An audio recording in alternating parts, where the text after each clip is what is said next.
All right, folks, it is 7 o'clock. So we will get started with this meeting of the Middleton Plan Commission for March 11th.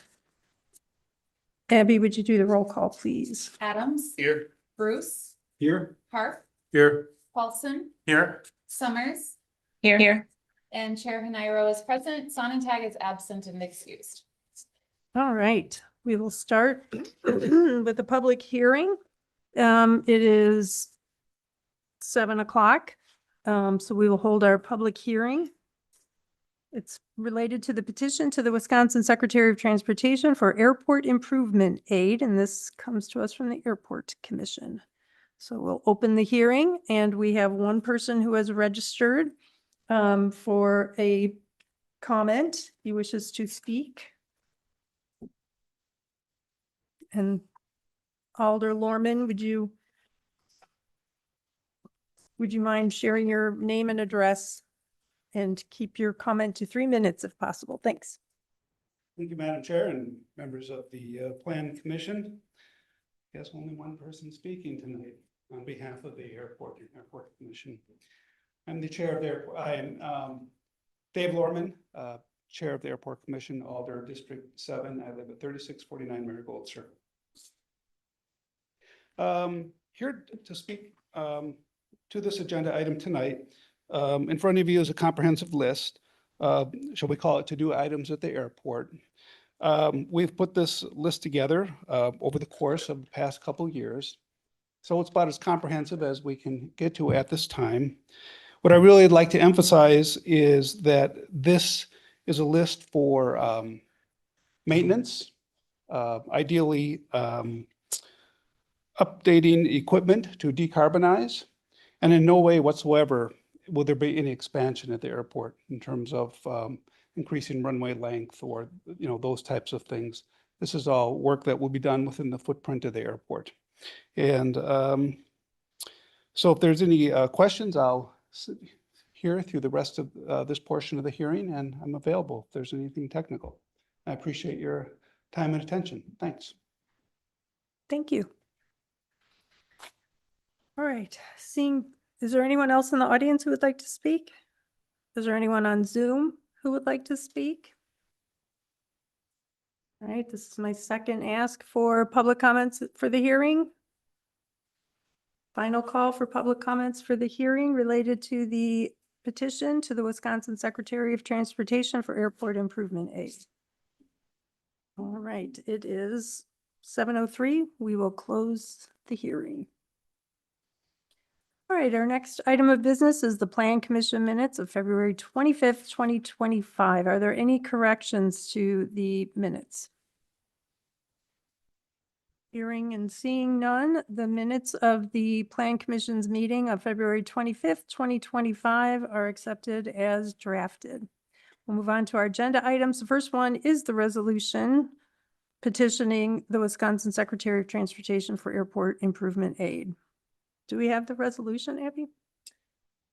We do not, and I apologize. We intended to take resolution out of the title on this. The resolution will be drafted and will be sent before the Common Council. But our recommendation for this is to hold the hearing, which you've done, review any public input received. We did not receive any written comments, and then forward a recommendation to the Common Council. Yes, Commissioner. This is Paulson. I would move that we recommend to the council that they include the items listed in the hearing notice in a resolution petitioning the Wisconsin Secretary of Transportation for airport improvement aid. Thank you. Adams, a second. Thank you. Any discussion? I know this is an annual thing. I would just like to say I'm really pleased to see the electrification and decarbonization added to this. I think that's a great development, and Middleton likes to blaze trails, so maybe we can do that in aviation as well. Any further comments? Hearing none, all those in favor of approving or recommending to council the petitioning of the Wisconsin Secretary of Transportation for airport improvement aid signify by saying aye. Aye. Any opposed? The ayes have it. Thank you. All right, moving on to site plan review for the temporary food scrap kiosk at 7701 Terrace Avenue. And staff have recommended approval of the location and design of the temporary kiosk for 1 year, contingent upon staff approval of any signage visible from the street that is 16 square feet or smaller, and staff approval of any signs related to education, information, and instructions for composting, which are pedestrian-oriented and not meant to direct attention to the location. Who would like to make a motion out of that? I'll make that motion. But I'm not gonna repeat it unless you want me All to. right, I will Unless you want second. me to say, okay, I will move that we approve the location and design of the temporary kiosk for 1 year, contingent upon staff approval of any signage visible from the street that is 16 square feet or smaller, and staff approval of any signs related to education, information, and instructions for composting which are pedestrian-oriented and not meant to direct attention to the location. I'll second that motion. Thank you. Assuming I know what that meant. Yeah, that last part is a little bit confusing. All right, so we have a motion and a second discussion. Daphne, can you show the site plan? Yes. Thank you.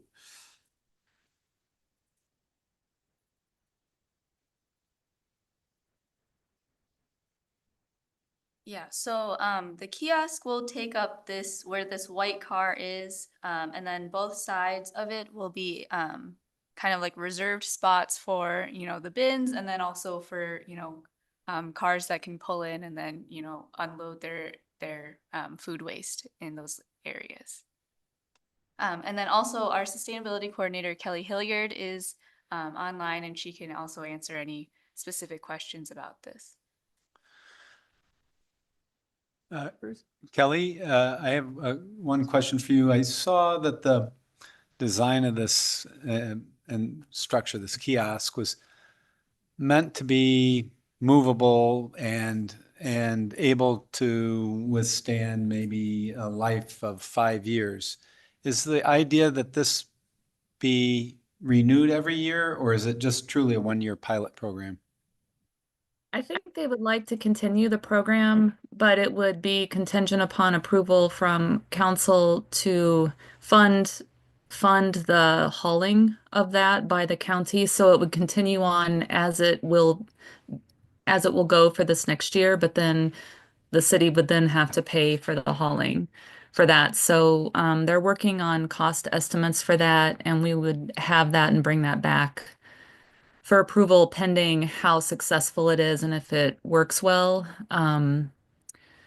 But then in that case, we might end up moving it to a different location. I'm not sure, potentially Lakeview Park in the years following, if the city would want to keep this program going. Thank you.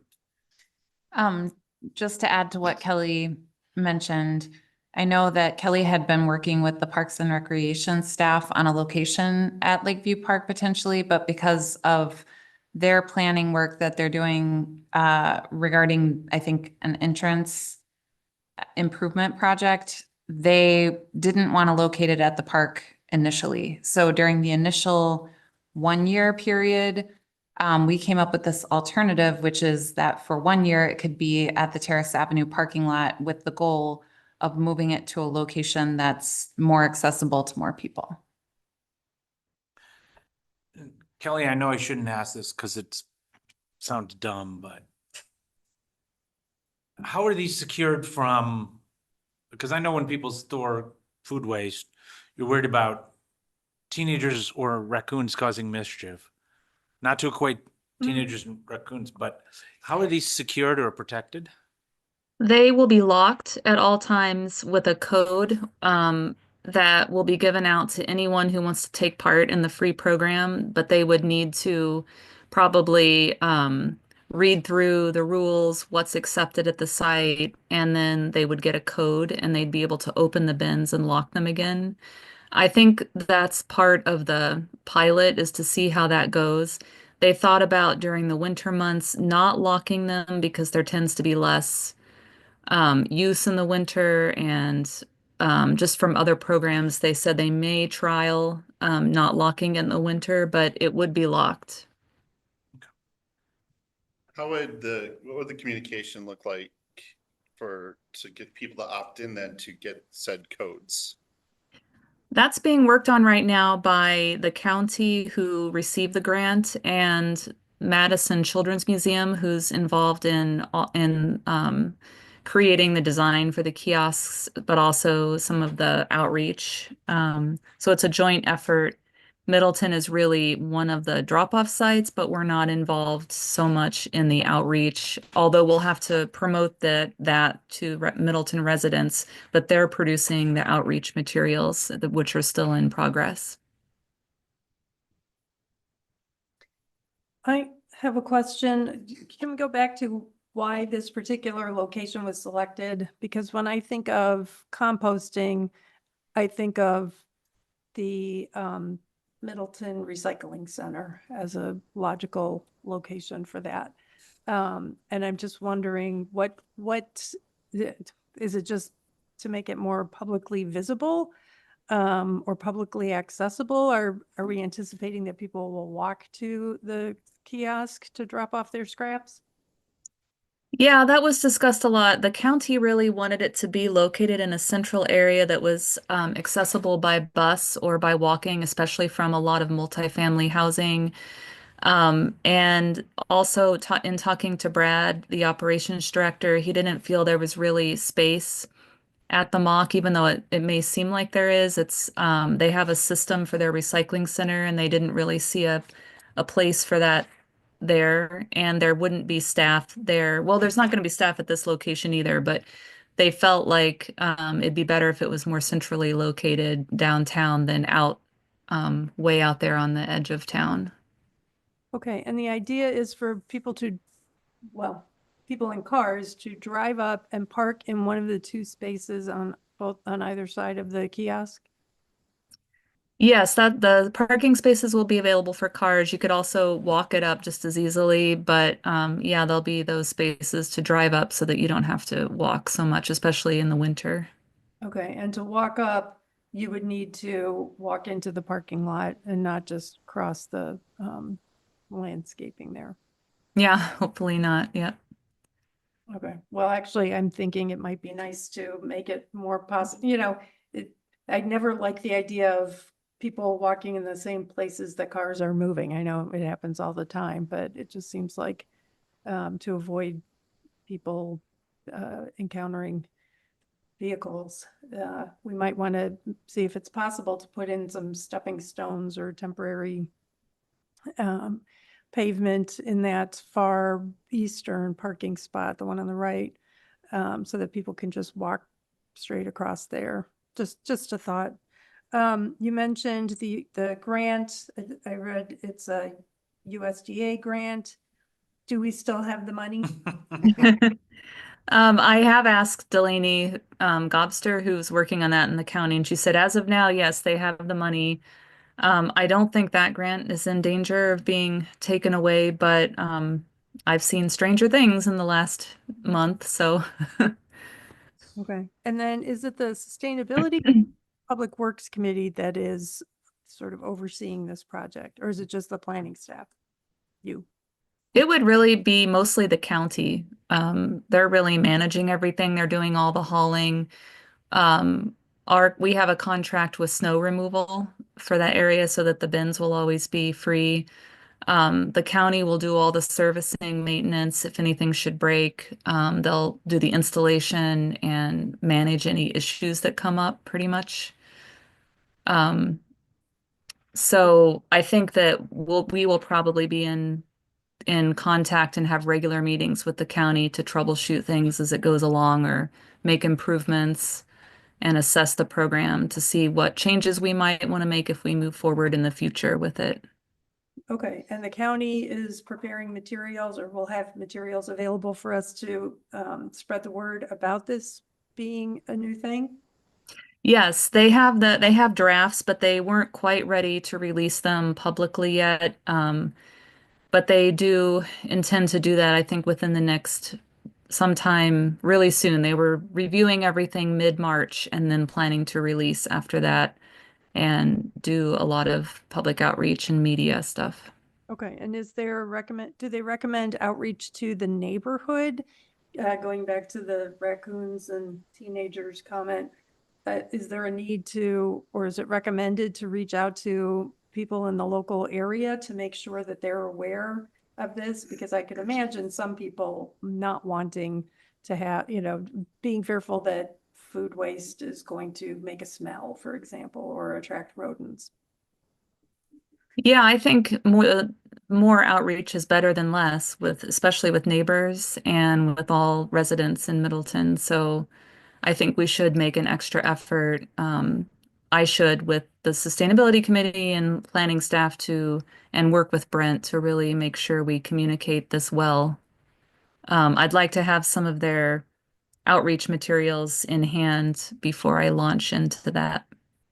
Okay, thank you. And then for Daphne, I guess, can you explain the last part of the recommended Yes. action, With the not meant to direct signage. attention to the location? Yeah, so as part of this, Kelly was saying that she doesn't have all the materials, so they haven't finalized all the signage that would go onto the kiosk. And so on you can see there's like that one big sign here. But then they were also possibly thinking of putting signage along the sides. And a lot of it would be, educational, like what kind of things can go into the bins and how to sign up for the program and all of those things. And those types of things are more, pedestrian oriented. You would walk up and read those, which I didn't think was necessary to be, sent to plan commission for approval of something like that. But then anything that's, larger, that's saying, like, here's the food waste, kiosk, from the street or from, a moving vehicle. That's something that I think would need to be approved at Plan Commission. And I believe it was like a community placemaking sign. So that is one of the kind of types of signs that we would allow, and we allow that up to 16 square feet. And so I thought as long as, that kind of larger signage was less than 16 square feet, I wouldn't see any issue with it. And, it could probably, pass through Plan Commission just fine. And then, any of that other educational, smaller things that, is just purely for someone using the composting area. I didn't really think we needed to bring that to Plan Commission, even though it was signage technically, and it was shown as signage here. Okay. And when would this start? Kelly? When would it start? I think it said in June or July. June or July? Kelly, you're muted. Sorry, technical snafu. It would start June 1st and go through May 31st of 2026. Do you happen to know if the They would county, like to do installation in early June Do you or have- late May. measurable criteria to figure out if this is successful or not, to either spread to other communities or continue in Middleton?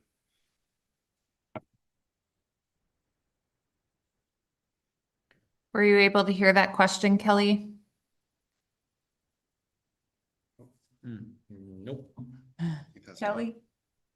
I'm sorry, I didn't hear anything. Did you just speak? All right, do you know if the county has criteria to determine if this is a successful pilot and they're wanting to then spread it out, expand this to other communities, or have it continue here in Middleton? I know they want it to continue. I don't know what their assessment criteria is. They may have that for how they're going to analyze its success or not. That's a really good question. I can ask the county and let you know about that.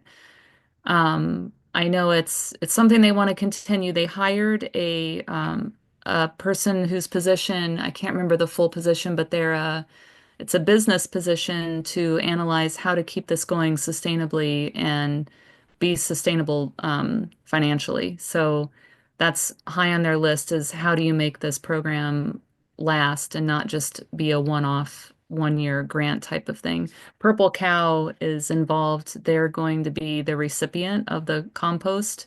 And so Purple Cow has a stake in wanting to see this continue and wanting it to expand to other cities. And I think the county views this as a real educational project as sort of a stopgap measure before they open a biodigester at their new landfill site that could take in a lot more food waste in a more organized sort of contracted way, like Pelletier hauls our trash and recycling.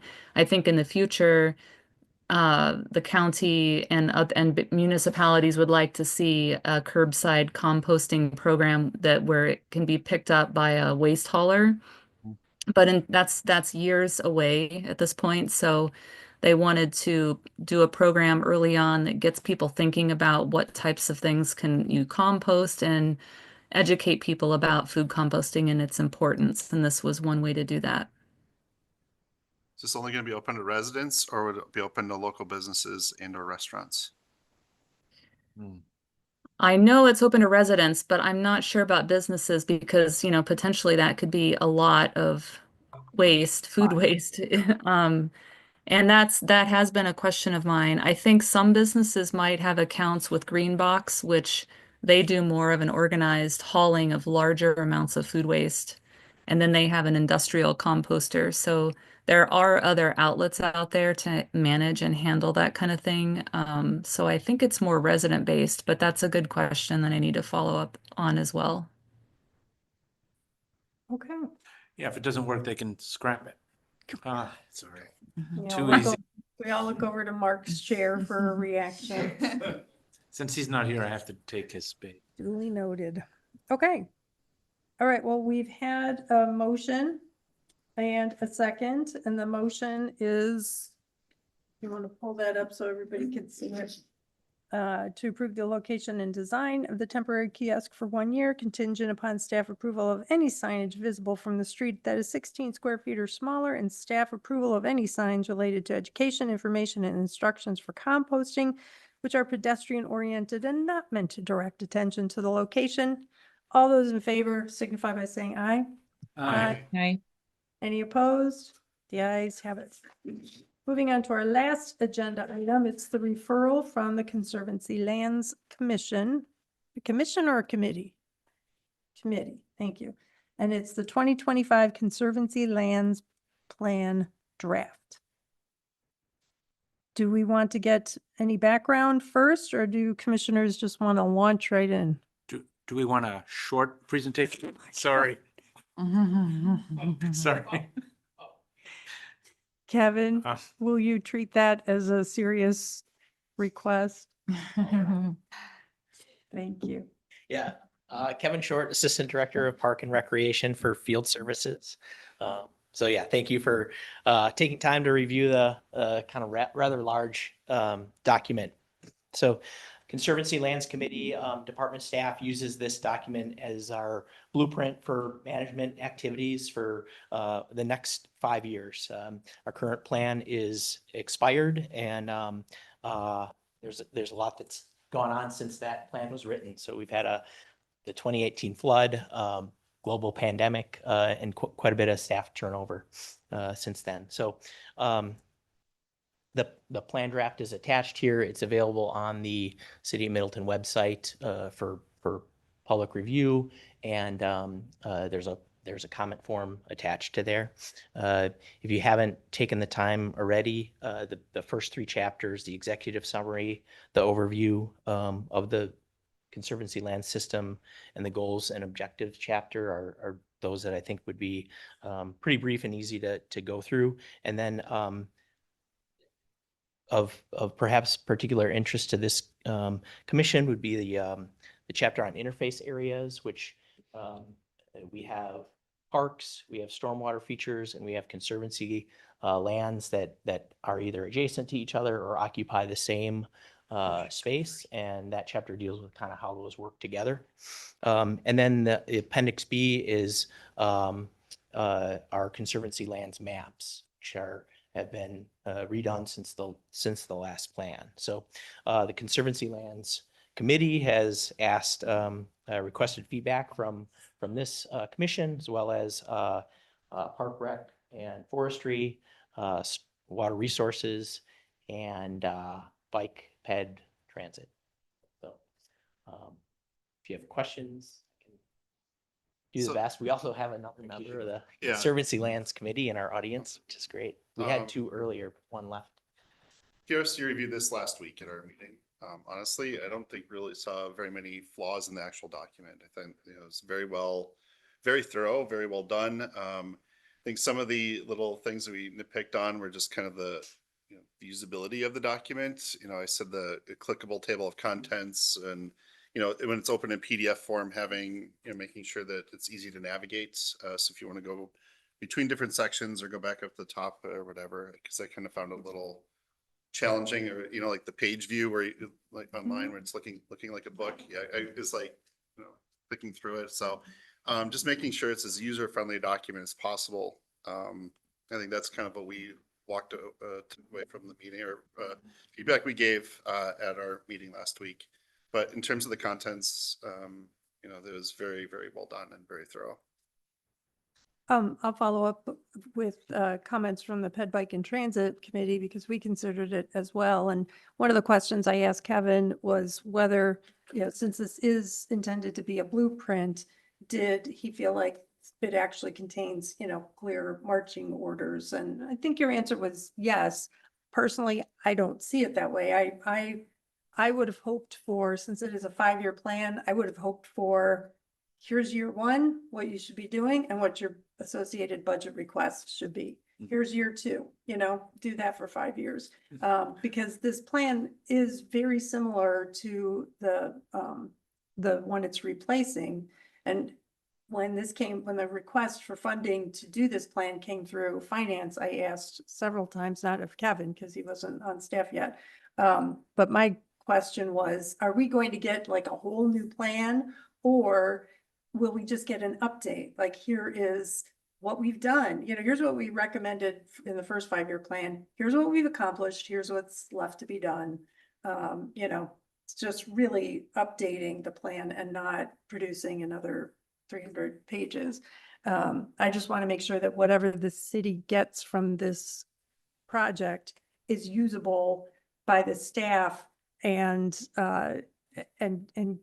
something you can use to support the requests that I hope you'll be bringing to the Finance and Personnel Committee for budget in the coming years. But overall, yeah, the Ped Bike and Transit Committee was pleased with the plan. I think there is still to me, it's still not clear which direction we should be going in terms of paving trails or not, and also the pros and cons of different paving types, but we'll, I'm sure, work those things out. Commissioner Paulson.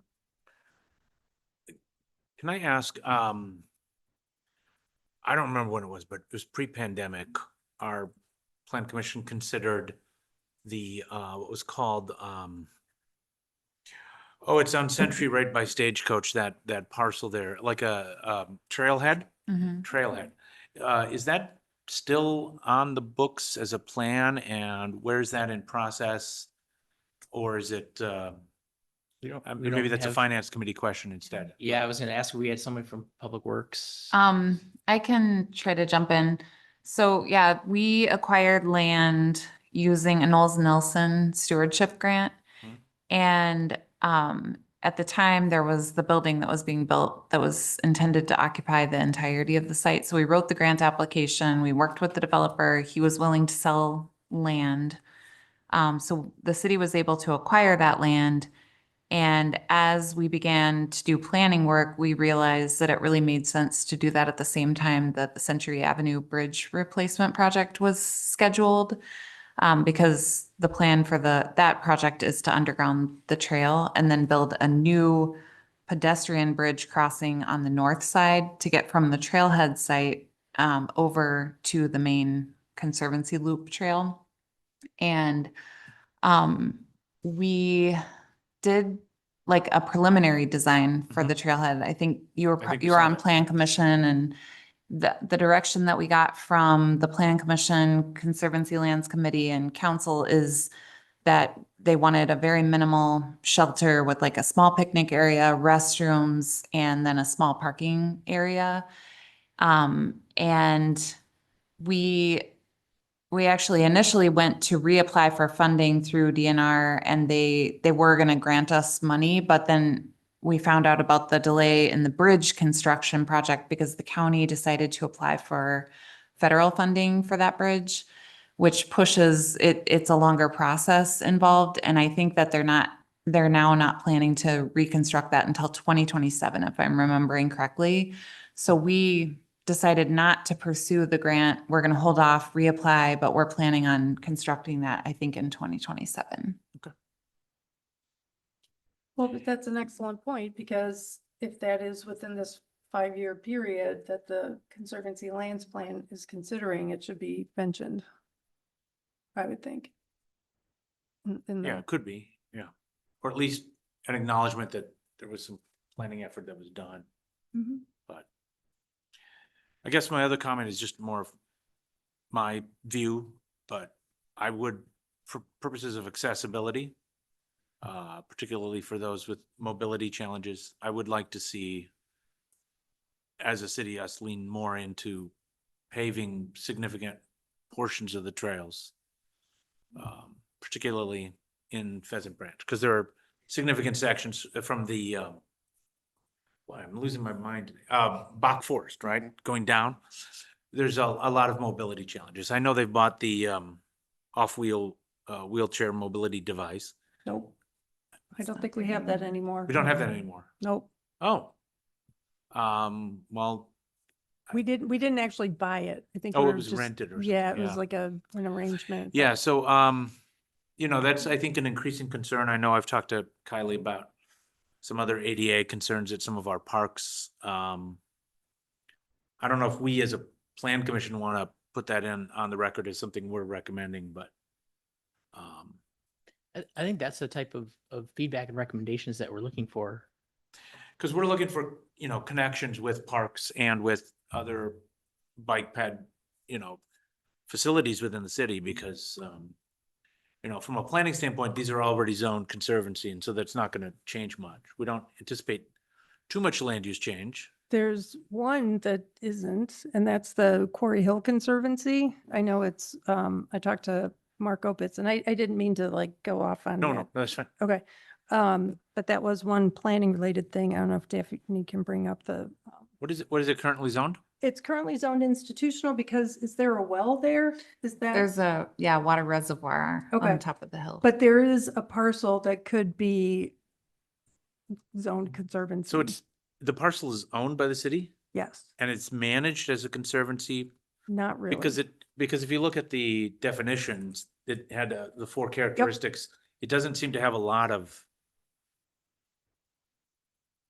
Yes, plants and trees that would be characteristic of a like, a a conservancy. conservancy. Yep. It's more, that's my, right? I'm trying to remember Yes, what those trees are there, but there, it's oak savanna, but if members, I don't know if members recall this or if it's just Abby and me who recall this, but it was on the city's website, tourism website, and it was a very short description, and all it said was that traditionally oak savanna, like over 80% of the site is now invasive species. And, Yeah. it didn't seem like the kind of thing that you would want on a tourism website.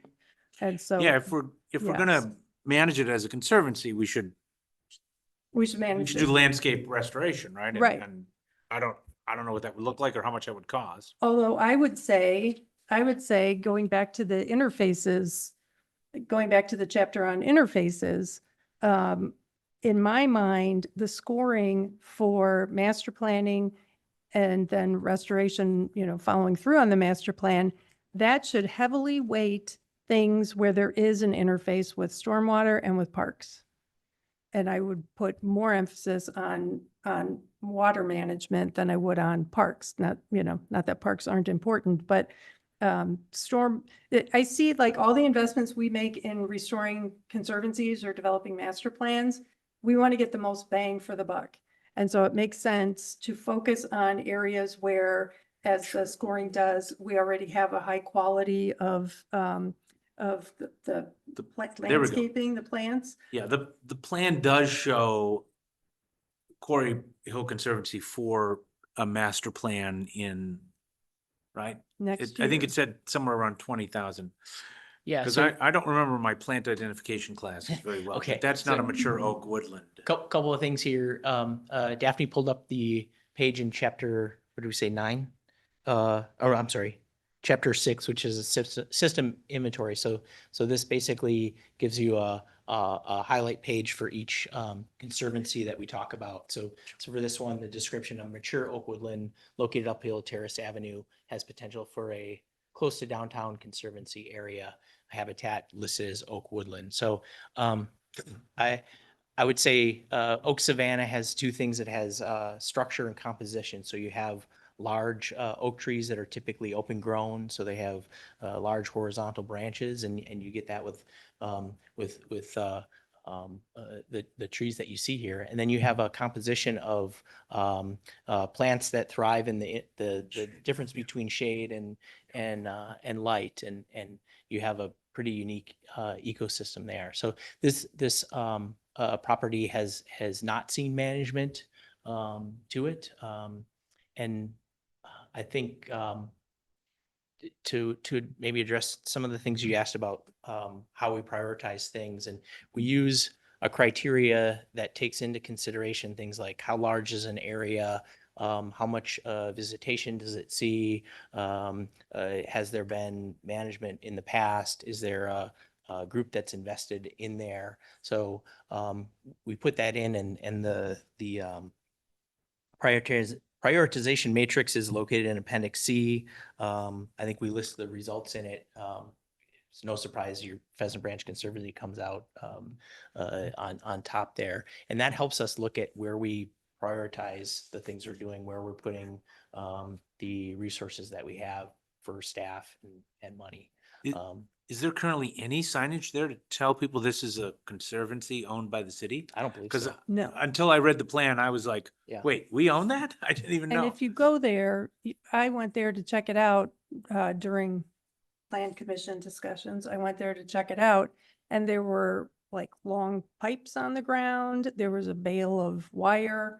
It was not at all what I would consider a visitation site, right? And I didn't go wandering in among the trees because it didn't look like there was any kind of trail. So I was a little surprised to see master planning for this conservancy proposed for 2026 when Hidden Oaks, for example, was proposed in 23 to have a master plan developed. And I was one of the people who advocated, let's wait because we have other sites. But my attitude was, we don't want to be developing master plans only to have them sit on the shelf. We want to be able to follow up with restoration work. And I knew that Graber Pond had been waiting since 2009 for its master plan to be updated, and not a lot of restoration work had been going on. So we put off the Hidden Oaks master planning process, decided not to do it in 23. Then it was pushed to 25, and that too was not funded.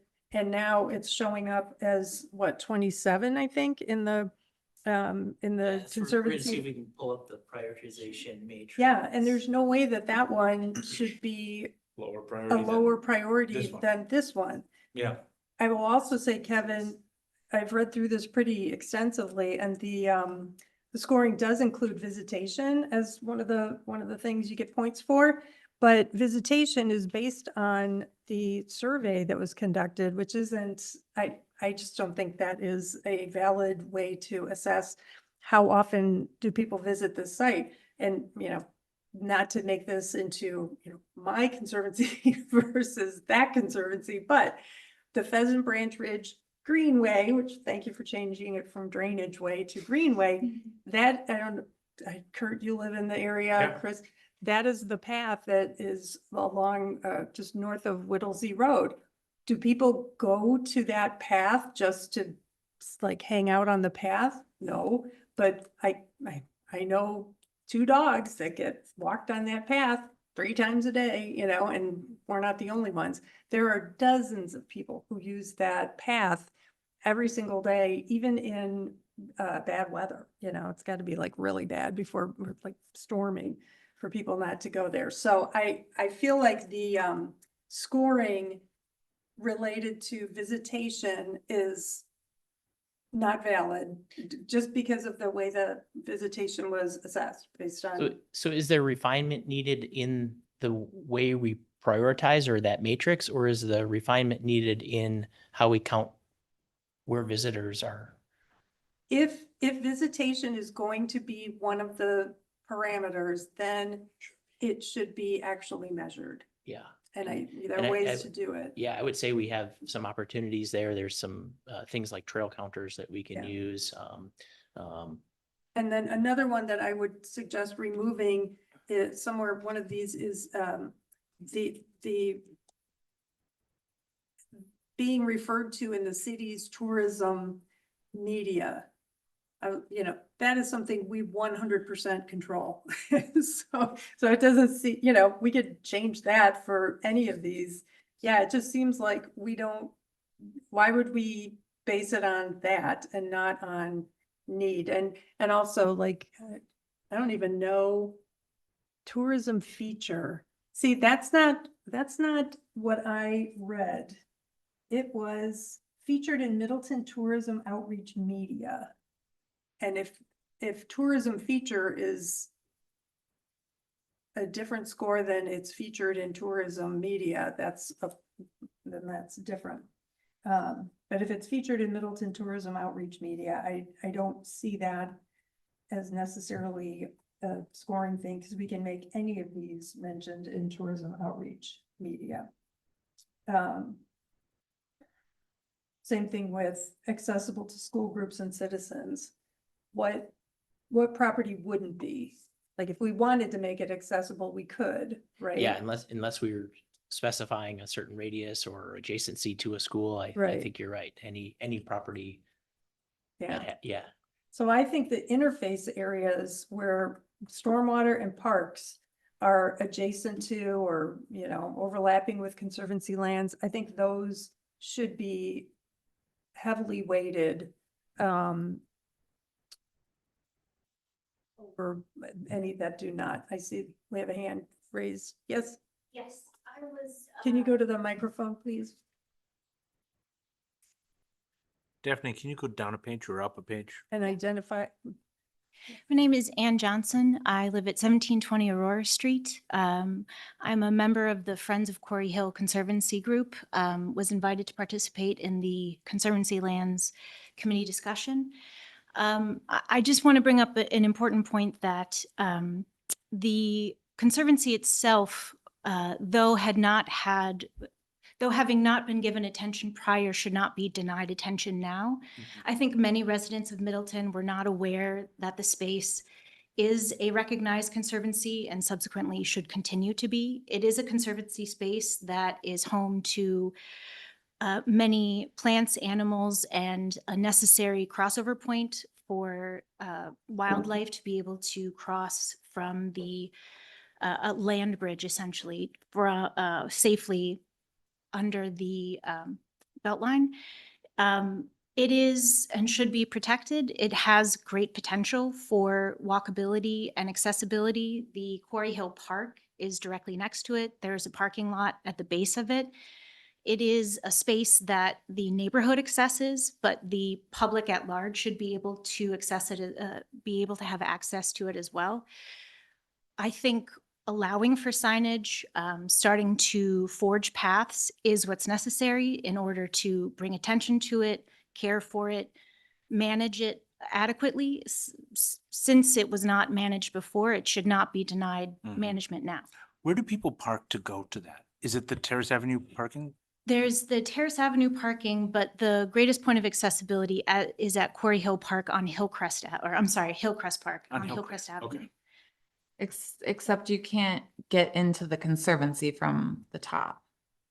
It's fenced. You can't get down into the conservancy from the top. I don't want to get too bogged down in one property. I agree. Thank you for your comment. I agree that we shouldn't deny restoration work for this particular conservancy. The question is, should this one leapfrog over others that have been waiting for 2 years and more? And I think the answer to that is no, because Hidden Oaks in particular does have a water component, and that's something important. Thank you for your comment. Which raised the question that, you know, and I've certainly taught in planning this multi-criteria decision where you assign points and do a weighting system so that you can kind of have an objectivity to decision-making. But this just seems like way too many criteria. And a lot of them, like the ones shown on the screen, if all of them score exactly the same maximum points, what's the point of the criteria? Right? Because we're trying to make a decision with limited resources about, because we don't want to have an argument about whether Quarry Hill or Hidden Oak should get funding, because we'd love to see them both get funding, but I mean, I'm not saying that we should rewrite the plan. It seems like what comes out is unclear as to, you know, because we want you and your department to have a clear ability to ask finance committee, and the rest of us can say, yes, please. Right? Just like with parks, we have a lot of underutilized, underprogrammed, older facilities that need rehab, but we need to explain to our citizens why we should spend the money to. Yep. Well, and you know, we talked about the trailhead not being, the trailhead on Century not being referenced in the plan. The Graber Greenway isn't mentioned, and that's a project that the city is hoping, if we don't lose our federal funding for that, that's possibly the most extensive project the city will have on conservancy lands for a generation, because it would What's the be Graber Greenway? the Graber Greenway. If you received my newsletter, Kurt. Which you I'm would- sure I read. I didn't know it was called is that the one in the new development? It's no, it's the connection. It starts at Graber Pond and then goes up to include it's a whole system. It's Graber Pond, the Misty Valley stormwater facilities, Okay. the ditch along the side there, and then going into the existing wetlands that are now part of Middleton and will be part of the Pheasant Crossing, and then continuing, including the newly renamed Pheasant Branch Ridge Greenway, and possibly Outlot 2 north of the Greenway, all the way to Pheasant Branch Road. So I think there are 7 different components of this plan. We got an earmark from, thanks to Senator yep. Baldwin. Yep. And if that goes forward, I mean, that has, it's going to have the park connection. It'll have the stormwater And connection. the wildlife. And it will also be connecting existing conservancies, which has huge potential for tourism and, you know, just all kinds of stuff coming from that. So at the very least, I think it should be mentioned in the plan. There's nothing, I don't think you could change any rating. But you know, something like acquiring Outlot 2, I would have expected that to be a recommendation, like a specific recommendation, not just an example of the type of land acquisition that the consultant thinks the city might want to engage in. Because when we approved that site plan, didn't it include some outlots that were going to be zoned conservancy? Yes, Okay. there are a lot of them. Have we acquired those or those? It's complicated. Okay. They're in the city. I know I read your newsletter. I just didn't remember the name Graber Greenway, but that They're makes sense. in the city. We should sell naming rights to the Greenway to raise the funds. That's a good idea that I put in my newsletter. No, I didn't, but, all right, so let's see if anybody else, Commissioner Summers, Commissioner Hart, Bruce, anybody have comments? I'm trying to see if there's any. No additional comments that you haven't already covered. Thank you. Thank you. I really like Commissioner Paulson's comment that if there are factors for which 70% of the conservancies got the same score, is that really a necessary factor? And if it isn't, and you know, it's hard to see on here because this isn't all of them. This is just one grouping of them. But that would be something to consider. And then also changing the visitation factor to base it on actual data instead of the survey. I do appreciate that there were public meetings and that, you know, people had an opportunity to fill out a survey. But I just don't think that's a substitute for, or the number from that, I don't think is a substitute for actually tracking, is it being used? And to what extent? What Do- about commissioners, the idea of it's one parcel, I think, maybe two. Daphne, could you go back to the zoning map? Yeah. And the reason I stumbled upon this is because I was asked about the Conservancy Lands Plan's definition of Conservancy lands as public lands that are zoned Conservancy. And there's an example of public land that isn't zoned Conservancy, and that's what we're gonna look at now. And also example of Conservancy zoned land that isn't public, and that's the Pheasant Yeah. Crossing. Mhm. Okay, so if you zoom in on the, where it says downtown overlay, zoom into that.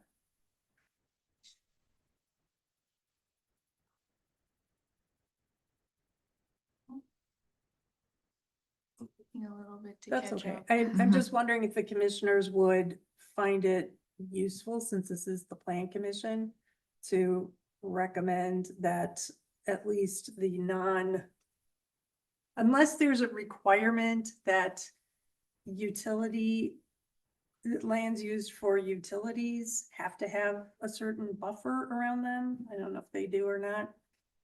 And now it kind of disappeared.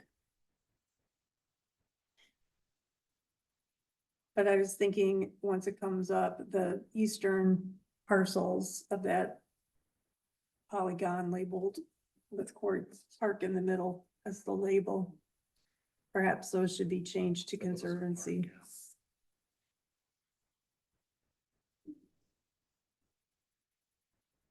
Trying to remember the definition of conservancy within the ordinance, whether it requires public ownership. According to Mark, it does not. So I think when we zoned it that way with that subdivision plat, the intent was that it would eventually be acquirable by the city. Yeah, it's, like I said, it's complicated. But I know we can't act on this now, but since we are going to be talking about changes to the zoning code, I wonder if these two, it's two parcels showing up here, but on Access Dane, it's not. It's more of a,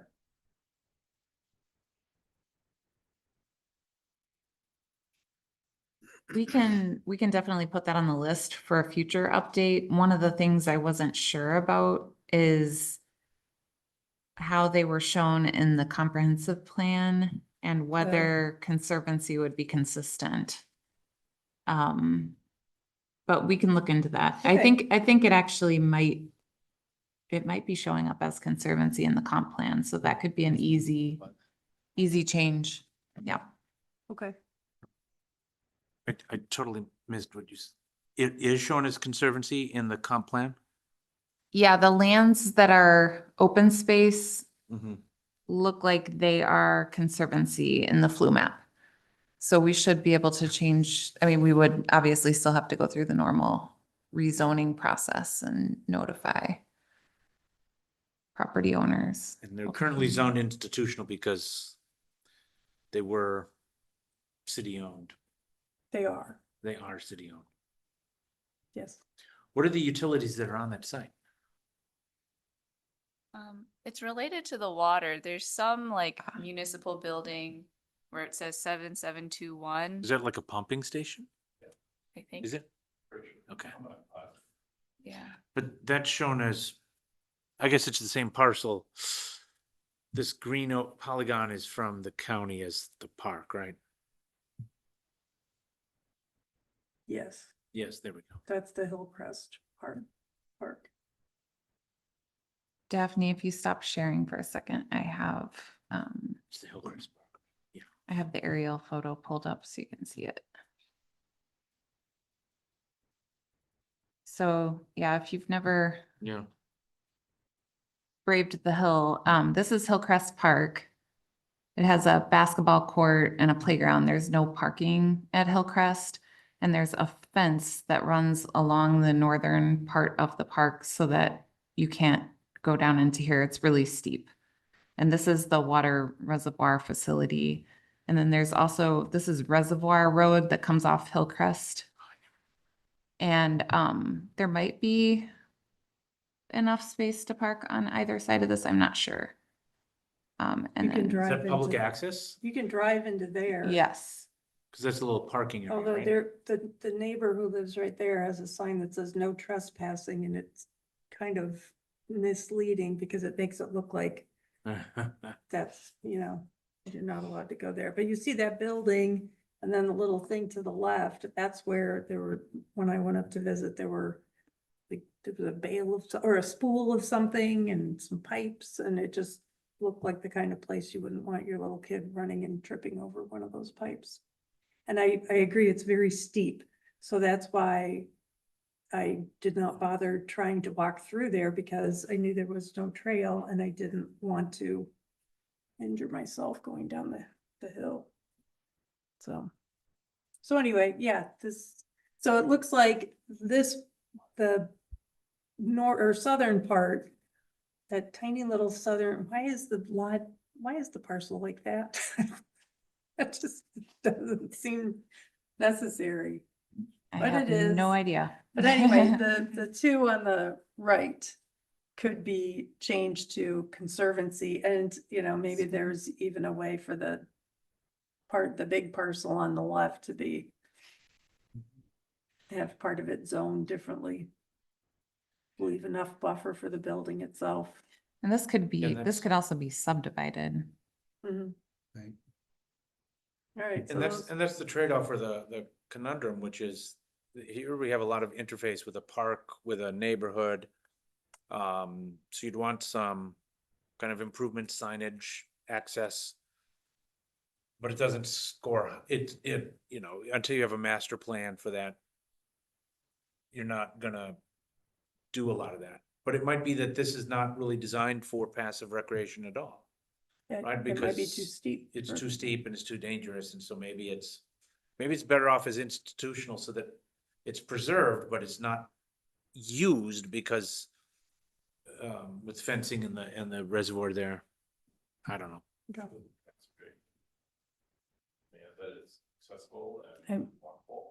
Well, our definition of conservation in the zoning ordinance listed it as accessible for passive recreation. I'm sorry, if Yeah. if you're going to make any comments, first you need to be recognized by the chair. He And then knows. I recognize you. I know who you are. David Shaw, 1337 North High Point Road Thank you. on Conservancy lands and Parks and Rec, and also water resources. Yes, because I've looked at this plan, not enough, but too much. And I did look up the definition in the ordinances, and it's almost a circular definition. It's very poor, and I would hope that when you start looking at redoing the stuff and zoning, that you also look at improving the definitions. I think that you could have conservancy lands that are lands that are to be conserved, that while primarily have access for people that have passive recreation, not necessarily so.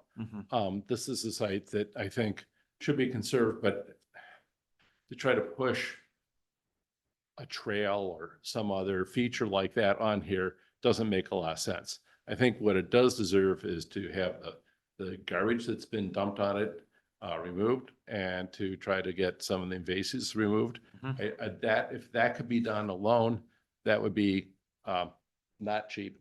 Can we do a landscape restoration plan that's not a master plan for that parcel? Because we don't need a trail, we don't need parking.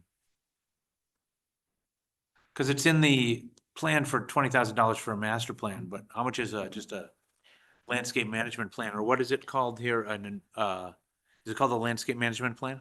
I think that the term that the term that the Conservancy Lands Plan uses master plan for any plan for each individual site. But I think to your point, something could be as simple as a few page recommendation on vegetation management, up into something that we'll probably see for Graber as that comes out, where it's taking into account all the adjacent lands, the uses, the facilities that might be there. So I think there's opportunity to do things along that scale.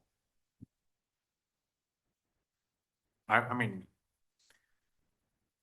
it's still astounding to me, and I understand we're fiscally constrained, but it's astounding to me we would have a land that the city owns that doesn't have a vegetation management plan already, right? Land that the city owns that doesn't have a vegetation management plan already. That Yeah, we don't, that we and that own this land describes for years, and that describes a lot. half of our properties that we don't Yeah. have an active Right, that plan to describes. tell us how to it manage knows. the, yeah. Yeah, in our system inventory chapter, those individual pages indicate what plans are in place, how old they are, Mhm. or if there isn't an existing plan.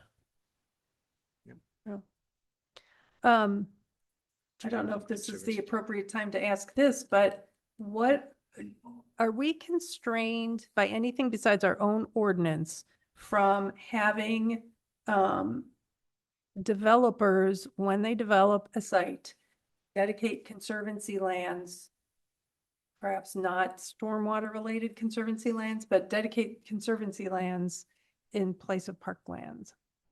And I say that with the chair of parks right over there. And I'll use an example. like Can you just- say that question one more time? Is there anything outside of city, well, I don't even know if it's in city ordinance, but the simple question is, why can't we accept conservancy lands as a dedication of land to satisfy the parkland dedication requirement?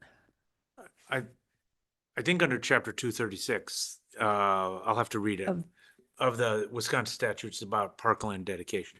I think it actually says the word parkland. Parkland, okay. But I'll have to- And let me there also double check. might bring up the active use in that same statute, if I'm not mistaken. Yeah, so active use versus passive. this is probably gonna come up when we do the comprehensive outdoor rec plan later this year. Mhm. Because I think that's something that we're gonna try to tighten up is the definition of what we would accept, and maybe we can open that conversation up if it's That would be good. allowable via statute. But I know that PRFC has been very vocal on active parkland as Yep. opposed to passive parkland, passive Yep. areas. And I appreciate that and I support that as someone who is beyond the active recreation stage. Well, I don't have little kids, may never have grandchildren.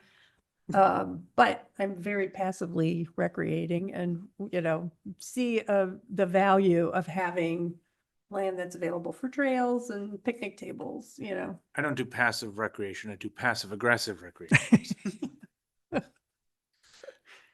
Okay. So Well, I'll double check 236. well, it sounds like PRFC is on it. They'll be talking about this and I'll look for opportunities then. It's not loaded. Okay. Any other, Kevin, do you feel like you've gotten enough from us? Do you need? Yeah, I think this discussion was very helpful. I'm gonna work with staff to get a bulleted list together, and use that as we move forward. So thank you very much for Okay, your and I comments. would also recommend working with staff to identify, to look at the last maybe 3 or 4 years of budget requests, because those show the different requests that were made and denied. And typically, a denial didn't mean, nope, we have no interest in this. It meant we can't afford it this year. So the expectation was it would be on the docket next year. So not only the dollar amounts, but the specifics of what things were asked for. Yep. Versus. I feel like that, and maybe maybe the Finance and Personnel Committee should have been adamant that those decisions and deferrals be somehow, resources for the plan as it was being developed. Because I don't want to see something that we expected to come back to us imminently, be postponed. Especially, given that Hidden Oaks has been waiting since. Yeah, I think those items that were left off the table, that tells a story. Okay, thank you so much. Madam Chair, is there, Yes, is there any consensus amongst the Plan Commission to on paving trails. to pass something on the record saying we encourage the paving of trails? I would, well, let's check the agenda. I don't know if it said provide feedback, so we can provide feedback verbally, but I don't know if we want to do that Formalize as a it motion.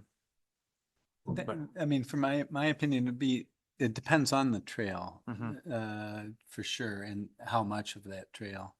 There's certainly trails that I mean, I can remember many years ago talking about paving the Pheasant Branch Trail. Yeah. The great paving wars. Yeah, and at the time I was like, yeah, we should pave it. Yeah. But now I'm like, no, we shouldn't pave it. And so I don't, I think there's some real reasons to do either one, but I don't think we can unilaterally say that we want our trails paved. I think we'd have to talk about which trails and which sections of trails. I guess we could unilaterally say we value accessibility for all Yeah. the residents. I think but- that's very good. And connections to Yeah. other Yep. parks and Yep. bicycle and pedestrian facilities. Because the point, again, to the interstitial spaces is that it's the Conservancy as it interacts with the fact that, you're in an urban development, you're walking, you're biking, and then suddenly you're in a Conservancy land that has open space and nature to it. So providing those connections. Mhm. And I'll just say, I appreciate that distinction between just simply saying paving is a solution versus looking at, is there connectivity, is there accessibility, and looking at that and saying that's what's important to us and how do we get to that point? But how does Conservancy lands or the department decide how many trails to propose for paving each year? Is there you're regularly assessing the conditions, or you're looking at a budget and thinking we can only do X number of miles per year? Yeah, it's a process that we're looking at. We've identified the need for a maintenance plan similar to that the Public Works has for streets. So we've inventoried all our trails. We have that on a GIS layer. For the paved trails, we have a condition rating that tells us, everywhere from good to not so good. And we need to figure out that same type of rating system for our non-paved trails. So it's something that's in the works, and we'd like to have a maintenance plan that we can say, here's the needs for reconstruction or seal coating that's going to come up in the next 5-year period. So that's something that the department is working on. And we certainly, I think, support the idea of maybe adding staff to provide that landscape and vegetation management and trail maintenance. Right? Because this is the same issue with parks, is we're a growing community. We have all this beautiful acreage of parkland and conservancy. We just don't have enough staff to Yep. maintain. Yeah, thank you. Thanks. Anything Those else? levy limits. All right. Commissioner Summers, do you have anything you'd like to add? Nope, nothing to add from my end. Okay. All right. Well, thank you, Kevin. We have reached the end of our agenda, so